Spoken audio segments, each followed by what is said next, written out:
మహేష్ గారు, మీతో చిన్న విషయం చర్చించాలనుకుంటున్నాను. మన కేఏ పాల్ గారు ఉన్నారు కదా, వారు ప్రపంచంలో ఉన్నటువంటి అనేక 133 దేశాల అధ్యక్షులను ఆశీర్వదించారు. తర్వాత డొనాల్డ్ ట్రంప్, జో బైడెన్, తర్వాత భారతదేశ విషయానికి వస్తే మన్మోహన్ సింగ్ గారు, దేవగౌడ గారు, అలాగే రాజీవ్ గాంధీ గారు, వీరందరినీ కూడా ఆశీర్వదించాలని కానీ అంటున్నారు. మరి ముఖ్యమంత్రుల విషయానికి వస్తే మన ఆంధ్రప్రదేశ్లో నారా చంద్రబాబు నాయుడు గారిని, తర్వాత కేసీఆర్ గారిని, అలాగే రాజశేఖర రెడ్డి గారిని, తెలంగాణకు వస్తే ఇప్పుడు ప్రస్తుతం ఉన్నటువంటి రేవంత్ రెడ్డి గారిని, వీళ్ళందరినీ కూడా నేను ఆశీర్వదించాను. వీరు రాజ్యాధికారంలోకి వచ్చారు అని అంటున్నారు.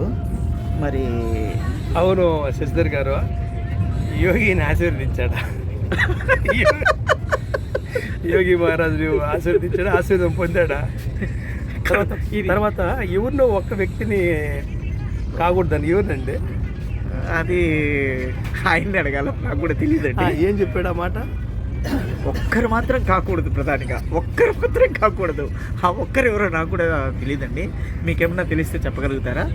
మోడీ ప్రధాని అయినా పర్వాలేదు, అమిత్ షా ప్రధాని అయినా పర్వాలేదు, ఎవరు హేమంత్ బిశ్వా శర్మ ప్రధాని అయినా పర్వాలేదు, ఇంకెవరైనా పర్వాలేదు. ఆ ఒక్కడు ఎవరు? ఎవరండి? ఎవరు? ఎవరు? యోగి యోగి మహారాజ్.